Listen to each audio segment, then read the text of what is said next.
Vamos iniciar a aula de hoje configurando as câmeras. Vamos abrir o nosso livro. Então, dando continuidade ao nosso estudo, nós estamos no capítulo 20, item 8, liberalismo clássico, na página 273. Para a gente entender o conceito de liberalismo aqui, nesse outro tópico já explica, né? O livro apresenta o conceito de liberalismo como conjunto de ideias éticas, políticas e econômicas da burguesia, em oposição à visão do mundo da nobreza feudal. Então, a burguesia era formada pelos comerciantes que começaram a viajar e trazer mercadorias de outras regiões do mundo para serem vendidas na Europa. Esses comerciantes vão começar a enriquecer. Eles tinham dinheiro, mas eles não tinham título de nobreza, então eles não tinham uma valorização na sociedade, né? E eles vão lutar por isso. Então eles queriam separar o Estado e a sociedade, né?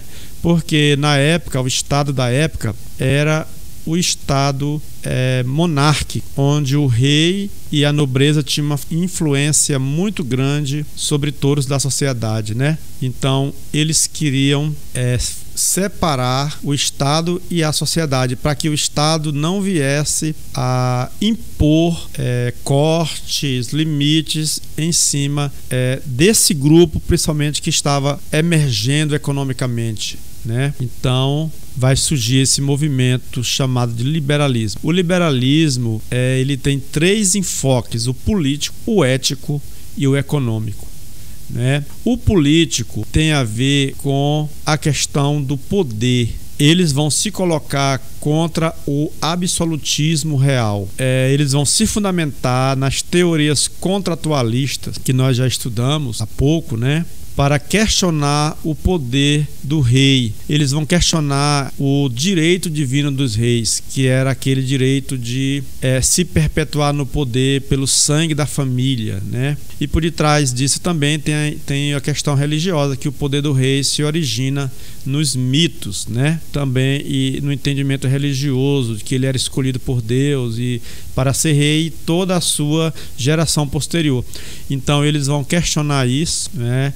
E vão defender a ideia do papel do cidadão escolher e consentir o tipo de governo que quer. Então esse é o liberalismo político, o aspecto do liberalismo político. O aspecto do liberalismo ético, então, tem a ver com o Estado de Direito. Eles vão lutar para que os cidadãos tenham direito e esse Estado dê garantia desses direitos. Então ninguém pode ser preso sem culpa, arbitrariamente, ser torturado, ter penas cruéis, desumanas, como antes tinha, né? No período da monarquia, o rei ele decidia sobre a vida de todos, quem ia viver, quem ia morrer, sem julgamento nenhum, só acusado. Por exemplo, quem era acusado de traição contra o rei era colocado na masmorra, podia pegar uma prisão perpétua ou simplesmente ser executado sem nenhum julgamento, né? Então o liberalismo ético ele defende os direitos individuais. Eles querem um Estado que defenda os direitos do cidadão, né? E vem, por último, o liberalismo econômico. Vou colocar aqui de lado. Lembrando, né, que a burguesia ela estava se fortalecendo, ela tinha dinheiro, e do outro lado estava a monarquia e todo o grupo dos nobres, da nobreza, né?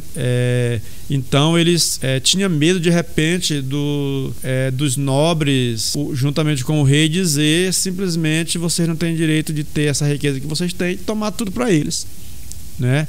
Então eles querem essa liberdade econômica, que o Estado não fique interferindo economicamente no trabalho deles, no comércio, né? Eles também vão lutar para que o Estado dê a eles concessão de monopólios e privilégios. Então eles também vão defender o lado deles, né? Então, gente, toda essa luta por direito vai começar com o movimento da burguesia. Então eles vão defender o lado deles, que dentro daquela sociedade feudal e monárquica, eles ainda não têm o espaço que eles achavam que mereciam. Então eles vão começar a lutar por isso, né? Então agora nós vamos para o item 9, liberalismo inglês, chamado o utilitarismo, né? Então, no século XIX, a Inglaterra se tornou o país mais poderoso do mundo, né? Pelo Império Colonial, que se expandiu, pela Revolução Industrial. E com todo esse esplendor da Inglaterra, as diferenças entre pobres e ricos continuaram, né? Tinha uma discrepância muito grande, muita gente pobre e pouca gente muito rica. Então, nesse contexto, surge pensadores que vão desenvolver a teoria do utilitarismo, né? O Jeremy Bentham e John Stuart Mill são os nomes mais conhecidos. Eu selecionei aqui 3 pontos importantes do texto do livro, né? Que os alunos podem acompanhar. Jeremy Bentham, ele criticou as resoluções liberais que levam ao egoísmo e elaborou a teoria utilitarista.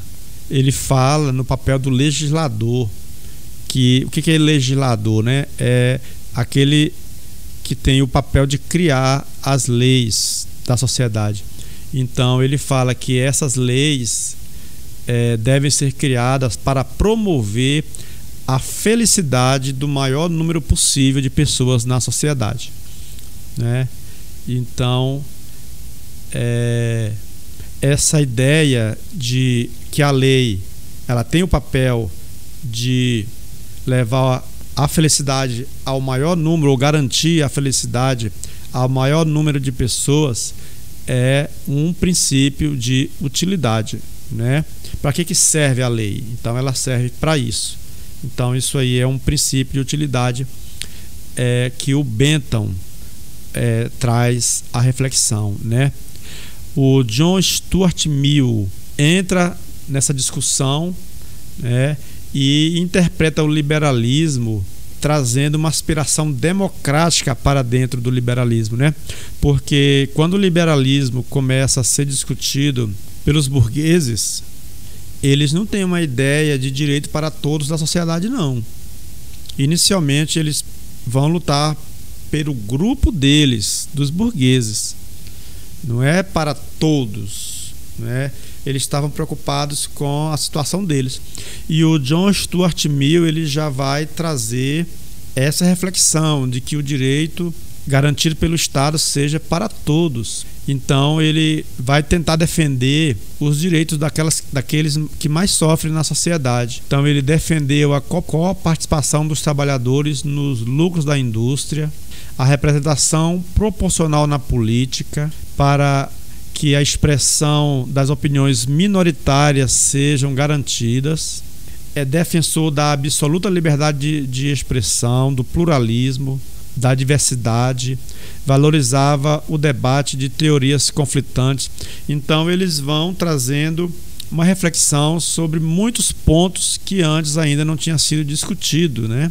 Já no ponto de vista moral, o utilitarismo traz de volta elementos do hedonismo grego. O que é hedonismo grego, né? É uma corrente de pensamento que surgiu na Grécia Antiga, onde os pensadores defendiam a busca do prazer. Então vai ter várias correntes de pensamentos dentro do hedonismo, né? Uns mais exagerados, outros mais equilibrados. E o utilitarismo, ele traz elementos então desse hedonismo. Ele destaca a busca do prazer e o princípio de utilidade. Então, eles vão afirmar que o bem é o que possibilita a felicidade e reduz a dor e o sofrimento. Então, esse bem, que lá no hedonismo é o prazer, ele deve ser estendido ao maior número de pessoas. Esse pensamento também vai gerar controvérsias, né?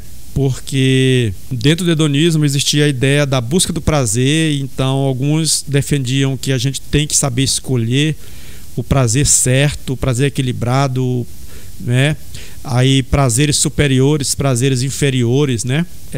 Vai ficar essa polêmica dentro do utilitarismo. Como é que nós vamos saber escolher qual é o prazer superior e qual é o prazer inferior, né? O outro é como separar o interesse pessoal do interesse coletivo. Algumas coisas vão ficar sem resposta. Vamos agora para o item 10, liberalismo francês, igualdade ou liberdade. Nesse momento, né, em que a Inglaterra e os Estados Unidos estavam consolidando os ideais liberais, a França passava por um momento de crise, né, após a Revolução Francesa, onde se lutavam por liberdade, igualdade e fraternidade. Então entrou um momento de crise entre a ideia de igualdade e a ideia de liberdade. Nesse momento surge o pensador que vai contribuir para a reflexão. É o pensador francês Alex de Tocqueville. Ele era um visconde, né? Ele era aristocrata. Por causa dos seus pensamentos, das suas ideias, ficou conhecido como Montesquieu do século XIX. Ele esteve nos Estados Unidos fazendo um estudo da democracia americana. Ele escreve sobre isso e ele fala sobre a situação francesa, né? Então ele afirma que a democracia seria inevitável, de qualquer jeito ela seria implantada. Mas o grande desafio estaria em conciliar liberdade e igualdade. E realmente esses dois elementos, liberdade e igualdade, são temas que precisam de muita reflexão, né? É interessante as afirmações que ele faz, os questionamentos que ele faz. Ele temia a excessiva concentração de poderes no Estado. Isso quer dizer o quê? Quer dizer o Estado com muitos poderes concentrados. Isso geraria, no ponto de vista dele, uma tirania. Poderia resultar numa tirania ou surgimento de uma sociedade de massa. O que é uma sociedade de massa?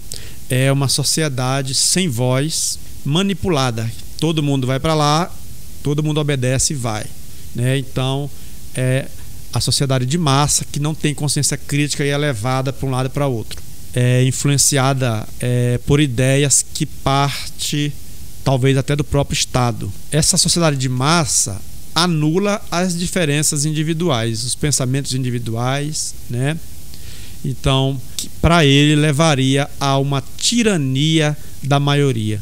Esse termo tirania da maioria é muito interessante, porque a gente vê essa tirania da maioria quando numa sociedade a maioria quer esmagar quem pensa diferente, né? Se tem uma minoria que pensa diferente, aquela maioria quer acabar com esse grupo que pensa diferente. E isso não é democracia, né, gente? Na democracia deve existir pensamentos diferentes, questionamentos.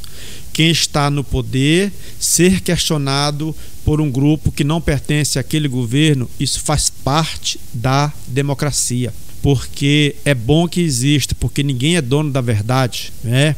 E a verdade, ela aparece mais facilmente nesses questionamentos que aparece, que surge entre os grupos políticos, né? Quem está no poder, quem está fora do poder. Os questionamentos ajudam a elucidar as coisas, a transparência, né? Então isso não é ruim. E o Tocqueville se preocupa com essa questão, né, de uma tirania da maioria. Então ele fala que o Estado precisa promulgar leis para garantir as liberdades fundamentais e que tenha uma vigilância que se dá por meio do exercício da cidadania para garantir essas leis fundamentais, né? Que ninguém ou um grupo faça um atentado contra a democracia. Ele contribui com esta reflexão, né? Outros pensadores, ao analisar o pensamento de Tocqueville, eles vão dizer que no pensamento dele tem traços aristocráticos, tem uma visão de mundo a partir da aristocracia. E o que é isso? Quer dizer, né?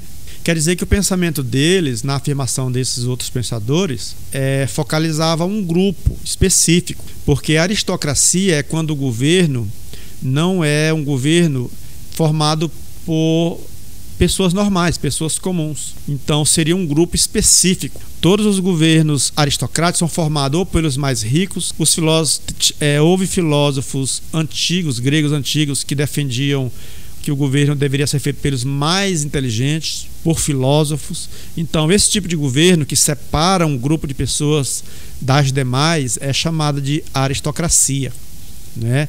Então outros pensadores apontam fragmentos dessa ideia no pensamento de Tocqueville. Então finalizamos aqui mais uma aula. Um grande abraço a todos vocês.